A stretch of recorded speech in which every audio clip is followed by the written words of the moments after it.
আসসালামু আলাইকুম। বিএনপি, খালেদা জিয়া, তারেক রহমান, বর্তমান রাজনৈতিক প্রেক্ষাপট হঠাৎ আলোর ঝলকানি। সে দেখছে বিএনপি। ভাবনা ভাবনার জগৎ যে বিএনপির বোথা, তার নমুনা আমি আপনাদের সামনে তুলে ধরব। কি করবে, কি বলবে, চিন্তা শক্তি যেন স্থির হয়ে আছে বিএনপির। রাজনৈতিক পথ খুঁজছে, পাচ্ছে না বিএনপি। ঝলকানো আলো যেমন ঝিলিক দিয়ে শেষ হয়ে যায়, নাই হয়ে যায়, হঠাৎ থমকে দাঁড়াতে হয়। একই অবস্থা এখন বিএনপির মধ্যে চলছে। বিএনপি আস্তে আস্তে সোরাবালিতে ডুবে যাচ্ছে। আমার মনে হয় তারা বুঝতে পারছে না সরকারের ভূমিকা এবং সমন্বয়, নাগরিক ঐক্যের নেতারা যেভাবে বিএনপিকে আক্রমণ করছে, বিএনপির কিন্তু নির্বিকার। আমার প্রশ্ন, বিএনপি কি ভাবছে? প্রিয় দর্শক, তাদের চিন্তা বিশ্লেষণ করলে বোঝা যায় তাদের আশা হচ্ছে ক্ষমতায় যেতে হলে ইউনূসের অন্তর্বর্তী সরকারের সমর্থন লাগবে। যদি এটা ভাবে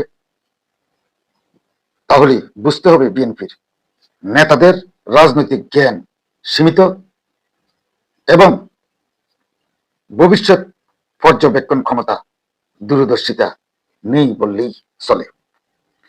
ইউনূসের ফালিত সমন্বয়, জামাত, নাগরিক ঐক্য বিএনপিকে মাঠে ময়দানে যেভাবে হেনস্থা করছে, অথচ বিএনপির নেতারা তার কোনো জবাব দেওয়ার প্রয়োজন মনে করছে না। জামাত, সমন্বয়ক, নাগরিক ঐক্য হচ্ছে ইউনূসের গৃহপালিত ভূত্ব। পুরো টিমকে দাঁড় করিয়ে দিয়েছে বিএনপির বিরুদ্ধে প্রোপাগান্ডা ছড়ানোর জন্য ডক্টর মোহাম্মদ ইউনূস। ইউনূসের ভাবনা পরিষ্কার, তাকে আগামীতে প্রেসিডেন্ট হতে হবে। বিএনপি যাতে ক্ষমতায় না যেতে পারে সেই ছক কষেই ইউনূস সামনের দিকে এগোচ্ছে, যেটা বিএনপির নেতারা, তবে আমার ধারণা তারা এখনো ঘোরের মধ্যে আছে। বিএনপিকে ক্ষমতার বাইরে রাখার জন্য বিএনপি বিরোধী সমস্ত শক্তিকে কাজে লাগাতে চায় ইউনূস। ইউনূস যদি নির্বাচন পর্যন্ত টিকে যায় তাহলে বিএনপির সাথে কোনো রাজনৈতিক দল থাকছে না, ধরে রাখুন। আওয়ামী লীগ সরকার বিরোধী আন্দোলনে বিএনপি কোনো সফলতা গত 15 বছরে দেখাতে পারে নাই। যদিও আওয়ামী লীগের বিরুদ্ধে যে আন্দোলন হয়েছে তার ধারাবাহিকতা ছিল না।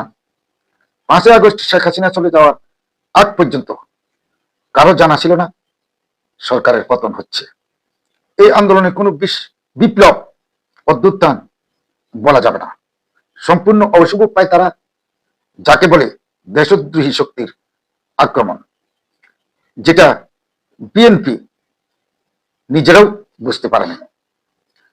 বিএনপি 5ই আগস্টের পর নিজেদের দলীয় নেতা কর্মীদের বিতর্কিত কর্মকাণ্ডে সারা দেশে ব্যাপক সমালোচিত হয়েছে এবং হয়ে যাচ্ছে। তারা কিছু লোক দেখানো অ্যাকশন নিলেও কোনো কাজে আসছে না। তারেক রহমান সহ কিছু কেন্দ্রীয় নেতা হুঙ্কার দিলেও মাঠ পর্যায়ের নেতা কর্মী তা পাত্তাই দিচ্ছে না।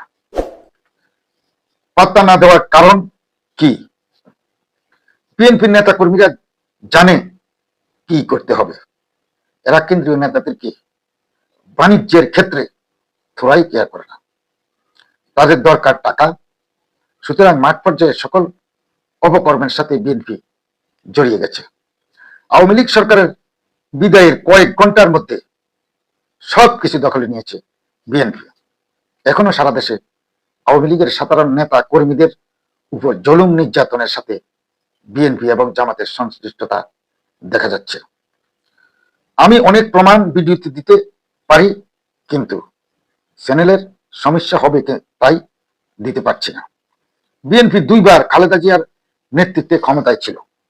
2001 সালে 2001 সাল থেকে 6 সাল পর্যন্ত খালেদা জিয়া প্রধানমন্ত্রী থাকলেও দেশ পরিচালনা করেছে তারেক রহমান। এই 5 বছরে তারেক রহমান অনেক অপকর্মের সাথে জড়িয়ে পড়ে। বাংলাদেশের বড় বড় অনেকগুলি ঐতিহাসিক ঘটনা ঘটেছে। এইগুলির সাথে তারেক রহমানের সম্পৃক্ততা প্রমাণিত হয়েছে জাতীয় এবং আন্তর্জাতিক পর্যায়ে। এখন ওইসব মামলা থেকে খালাস দেওয়া হচ্ছে একে একে তারেক রহমানকে। কিন্তু বাংলাদেশের মানুষ কি এটাকে সহজভাবে নিচ্ছে? বাংলাদেশের মানুষ এই নিয়ে প্রচুর সমালোচনার শিকার হচ্ছে তারেক রহমান। সুতরাং তারেক রহমানের সমালোচনার বর্তমানে পিছু ছাড়ছে না।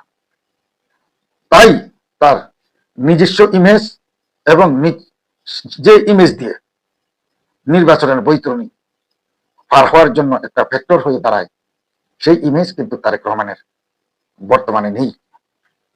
ইউনূস এবং জামাত সাঙ্গপাঙ্গরা এই সুযোগ কাজে লাগাতে চায়। বিএনপির কিছু কিছু নেতা বলছেন আওয়ামী লীগকে ছাড়া বাংলাদেশের নির্বাচন গ্রহণযোগ্য হবে না। এটা কি তাদের মনের কথা? প্রিয় দর্শক, আমি মনে করি এটা আই ওয়াশ মাত্র। মাঠে এখন আওয়ামী লীগের সাথে যে আক্রমণাত্মক ব্যবহার হচ্ছে তাতেই বোঝা যায় কতটুকু মনের কথা আর কতটা আই ওয়াশ। আওয়ামী লীগ মাঠে আসলে বিএনপির কতটুকু সুবিধা পাবে আমি জানি না, তবে না আসলে তারা আরো বড় বিপদে পড়বে, এটা নিশ্চিত। প্রিয় দর্শক, যত ফায় তারা করুক, আওয়ামী লীগকে নির্বাচনের বাইরে রাখতে পারবে না। আমি মনে করি এই ক্ষমতা তাদের কারণে পানি আরো অনেক গড়াবে।